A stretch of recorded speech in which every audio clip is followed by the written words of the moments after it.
My question is about something that's happened to my son. He's a student, and for a while, I think for about 3 years, he's had a part-time job in a restaurant. He's on minimum wage, and he just casually told me the other day that he won't be getting any tips. I think they do tips quarterly, that they collect them all and then they divide them among the staff. It's a very busy, very popular restaurant, so the tips are a really useful part of their income. And I said, why won't you be getting any tips? And he said, oh, well, another member of staff who was in difficulties stole the tip jar. And he said that the company, as far as he knows, don't plan to press charges or get the police involved or anything. And so they just have to write off their tips. Denise, first of all, is this a chain restaurant? Don't name them, please, or a one-off restaurant? I won't name them.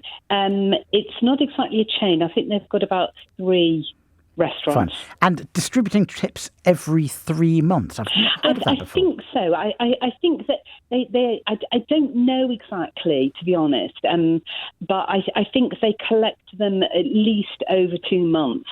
Okay. And then they give them to them. Fine.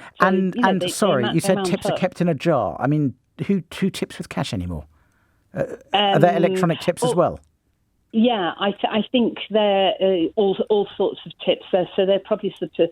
it must be cash, because otherwise they wouldn't have been stolen. Right. So let me just clarify. So the cash element of the tips were stolen, but presumably the ones that were added to someone's debit card or credit card payments would have been paid over. Yeah. What I'm wondering is that perhaps when they're paid on a credit or debit card, the company then puts them into cash and puts them into this supposedly safe place. Yeah, I mean, I don't know. You're speculating, aren't you? Yeah. Okay. I am. Yeah. Well, let's park that, because we don't know whether that's the case or not. You said he's paid minimum wage. Is that minimum wage plus tips? Yes. Okay. So there's no minimum wage issue that comes in here, because he's being paid less than the minimum wage due to the lack of tips.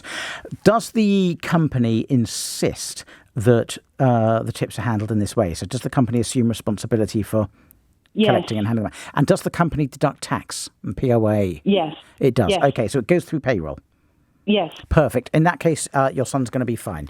If it had been done sort of as a backhander without going through payroll, there'd be an argument that the company wasn't itself paying the money and it wasn't a formal payment. But your son and the other waiters and waitresses will have a contractual right to that payment, to those tips, processed by the company, and it's the company that's legally obliged to pay them. The fact that the money was stolen isn't going to affect that, because it's been stolen from the company, not from your son and his colleagues. The fact it was stolen doesn't relieve the company of its obligation to pay those tips that the waiting staff earned. So your son has a claim for, it's called unlawful deduction from wages. It just means not being paid what they should be paid, which he can bring in the employment tribunal. There is a downside, of course. Although he can bring that claim and he would win it, although there'd have to be a certain amount of guesswork based on historic records as to how much the tips would have been. Although he can bring that claim and he would win it, I suspect he'd lose his job as a result. Really? And, well, I mean, I think most small businesses would probably sack a member of staff who sued over tips.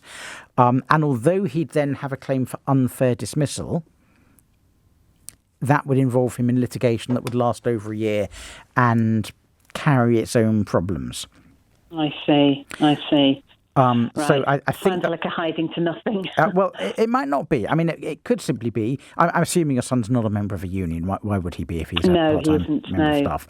I mean, it's probably worth getting him to go to a Citizens Advice Bureau and ask them to write a very, very polite letter. And it's important it's polite. You don't want to irritate the employer, because that will trigger the very problem we're trying to stop, which is him being dismissed. And say, look, I'm really, really sorry, but we think you're liable for this. It went through payroll. Your obligation is to pay. He really doesn't want to bring a claim, but you owe him this money. And if you pay him, he won't tell anyone else. I think that's quite an important thing that they should say, unless he feels a burning need to tell all his friends and colleagues and co-workers. The best chance he's got of getting that money is to promise not to tell anybody else.